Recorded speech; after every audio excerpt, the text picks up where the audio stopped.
তাহলে আমরা ফাইনালি যাচ্ছি পুরীতে। সেই কবে থেকে আমাদের ঠিক হচ্ছিল যে পুরী যাব, তো সবাই মিলে সত্যি এবার আমরা পুরীতে যাচ্ছি। আর তোমরা তোমার আগের ব্লগে দেখেছো যে আমরা বাড়িতে গেছিলাম জামা কাপড় গোছাতে, ব্যাগপত্র তো সব গুছিয়ে রেখে এসেছিলাম।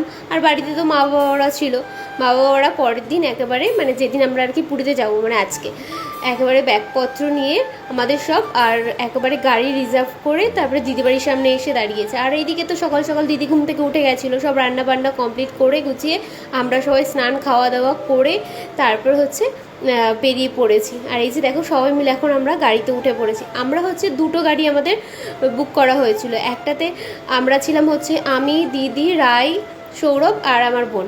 আর পরের আর একটা গাড়িতে, ওই গাড়িতে হচ্ছে মা, বাবা, মাম্মা আর জিজু ছিল। আমরা তো বেরিয়ে পড়ে গেছিলাম তোমার ওই দুপুর দিক বলতে 12টা 12:30 নাগাদ আমরা বেরিয়ে পড়ে গেছিলাম। আর আমরা পুরীতে যতবার গেছি, যতবার বলতে এর আগেও দুবার গেছিলাম, তো দিদিবাড়ি থেকেই আমরা আর কি পুরীতে আর কি গেছিলাম, মানে হাওড়া স্টেশনে আর কি। দিদিবাড়ি থেকে হাওড়া স্টেশন খুবই কাছে। আমরা ওই দিদিবাড়িতে এসে আগের দিন থাকি, তো তারপরে সবাই মিলে একসাথে আর কি যাই। ওটাই আর কি সবথেকে আনন্দ লাগে। আমরা তো আগের দিন চলে আসি, তো পরের দিন মা বাবারা চলে আসে।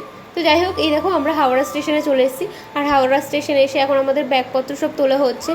আর এর আগের বার যখন আমার দিদা ঠাম্মা ওদের সাথে গেছিলাম তখন যা ব্যাগপত্র হয়েছিল না, মানে বিশাল, মানে অনেক, মানে কতগুলো, তাও 12টা না সরি মনে ঠিক পড়ছে না, কিন্তু অনেকগুলো আর কি ব্যাগ হয়েছিল আমাদের। তো যাই হোক, এই দেখো আমরা স্টেশনে চলে এসেছি। এখন আমাদের সব এক এক করে চেকিং করে ভালো করে ব্যাগ আর কি নামানো হচ্ছে। তারপরে ব্যাগটাকে নামানোর পর আমাদের তো ট্রেনের টাইম তো এখনও অনেকটা বাকি আছে, তাই আমরা একটু দোকানে এসে খাবার টাবার আর কি কিনে নিচ্ছিলাম।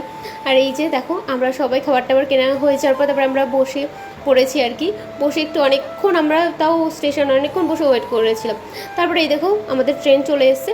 আর এখন আমাদের ট্রেনে সব এক এক করে ব্যাগপত্র তোলা হচ্ছে। স্টেশনে তো আমরা তাড়াতাড়ি পৌঁছে যাই ঠিকই, কিন্তু আমাদের ট্রেনটা আসতে একটু লেট হয়, একটু না অনেকটাই লেট হয়। আগের দুবার আমরা আর কি পুরীতে গেছিলাম তখন হচ্ছে ট্রেনে মানে স্টেশন আসতে আসতেই দেখি আমাদের ট্রেন দাঁড়িয়ে আছে, তো ব্যাগপত্র আরাম করে আমাদের তোলা হয় সুন্দর করে, কত ভিডিও বানাই, তারপরে কতক্ষণ পরে ট্রেন ছাড়ে। কিন্তু এইবারটা আবার ট্রেন আসতে না আসতেই ব্যাগপত্র তুলতে না তুলতে 5 মিনিটের মধ্যে আর কি ট্রেন ছেড়ে দেয়, তাই আর কোনো ভিডিওই বানাতে পারিনি।